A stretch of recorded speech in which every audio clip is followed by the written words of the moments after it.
నజరేయుడైన యేసు నామమున మీ అందరికీ నా వందనాలు. ఒక విశ్వాసి విగ్రహములకు అర్పించిన దానిని తినవచ్చా?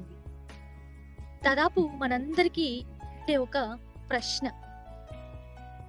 కొంతమంది విగ్రహము ఒట్టిదే కాబట్టి దానికి అర్పించిన దాన్ని తినడంలో తినకపోవడంలో ఏదీ లేదు, తినవచ్చు అని అంటారు.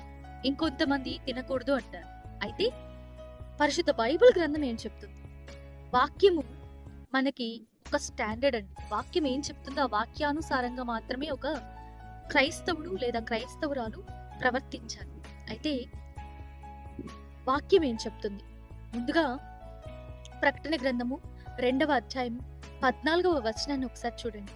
అక్కడ పెర్గము అన్న ఒక సంఘానికి ఈ విధంగా చెప్తున్నారు, నీ మీద ఒక నేరం మోపవలసి ఉంది. అదేంటంటే విగ్రహమునకు బలి ఇచ్చిన వాటిని తినునట్లును జారత్వము చేయునట్లును ఇశ్రాయేలీయులకు ఉరి ఒడ్డమని బాలాకు రాజుకు నేర్పిన బిలాము బోధన అనుసరించేవారు నీతో ఉన్నారు. నువ్వు ఇది మార్చుకోకపోతే నేను నిన్ను శిక్షిస్తాను అని. అంత మాత్రమే కాదు, ఆత్మ సంగములతో చెప్పు మాట చెవిగలవాడు వినుగాక అని. చూడండి, ఇక్కడ బిలాము ఎవరు? ఒక ప్రవక్త. ఈ బిలాము అనే వ్యక్తి ఎవరినైతే ఆశీర్వదిస్తాడో వారు ఆశీర్వదించబడతారు, ఎవరినైతే శపిస్తారో వారు శపించబడతారు అని మోయాబు రాజైన బాలాకు, సిప్పోరు కుమారుడైన బాలాకు ఏం చేస్తాడండి? ఇశ్రాయేలీయుల జనాంగము వాగ్దాన దేశానికి ప్రయాణిస్తున్నప్పుడు, ఈ మోయాబు దేశం మీదుగా వెళ్తున్నప్పుడు వీరిని శపించాలి అని బహుమతుల ఆశ చూపి బిలామును తీసుకొని వస్తాడు. ఈ బిలాము ప్రవక్త ఎన్నిసార్లు 7 మార్లు వారిని శపించేందుకు ప్రయత్నించినా కానీ దేవుడు ఒప్పుకోడు, వారిని ఆశీర్వదిస్తాడని. అప్పుడు ఈ బిలాము బాలాకుకి ఒక ప్లాన్ చెప్తాడండి. అదేంటంటే సంఖ్యాకాండము 25వ అధ్యాయము 1వ వచనాన్ని చూడండి. ఇశ్రాయేలీయులు మోయాబు స్త్రీలతో వ్యభిచారము చేసిరి. వారి దేవతలకు బలులు అర్పించినప్పుడు అక్కడికి వెళ్ళి భోజనము చేసి ఆ దేవతలకు నమస్కరించిరి. దానివలన దేవుని కోపము ఇశ్రాయేలీయుల మీద రగులుకుని దాదాపు 24,000 మంది మరణించారు దేవుని యొక్క కోపానికి బలి. ఎవరైతే ఆ ప్లాన్ ఇచ్చారో ఆ బిలామును కూడా దేవుడు చంపేశాడు. దేవునికి ఇష్టం లేని కార్యము విగ్రహములకు బలి ఇచ్చిన వాటిని తినడం.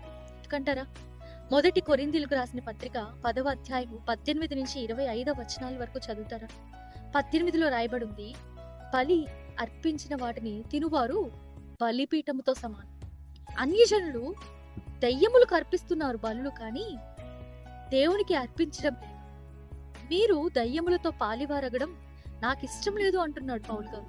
అంత మాత్రమే కాదు, మీరు కింద ఇంకా చదువుతూ వస్తే 25వ వచనంలో ప్రభువునకు రోషం పుట్టిస్తారా, మీరు ప్రభు కంటే బలవంతులా అని రాయబడు. చూడండి, బలి తినువారు బలిపీఠంతో సమానం అంట. విగ్రహానికి పెట్టే ఆ నైవేద్యాలు, ఆ యొక్క ప్రసాదాలు, ఇవన్నీ కూడా ఎవరికి అర్పిస్తున్నారండి? వారు దెయ్యమును అర్పిస్తున్నారు. అటువంటివి తింటే మీరు వేటితో సమానం అవుతారు? ఒకసారి గ్రహించు. కీర్తనలు 135వ అధ్యాయము 18వ వచనాన్ని చూసినట్లయితే, విగ్రహమును చేయువారు, విగ్రహము యందు నమ్మిక ఉంచువారు ఇద్దరు వాటితోనే సమానంగా ఉన్నారు. అంటే విగ్రహంతో సమానంగా ఉన్నారు. బైబిల్ గ్రంథము మనకి తేటగా చెప్తుందండి. పౌలు గారు చెప్పింది కూడా, నీ యొక్క సహోదరుని యొక్క మనస్సాక్షి బలహీనమవుతుంది నువ్వు వాటిని తినడం బట్టి, కాబట్టి తినొద్దని చెప్పాడు. దేవుని వాక్యం ప్రకారం మనం జీవించాలి. దేవుడు మిమ్మల్ని ఆశీర్వదించును గాక. Praise the lord.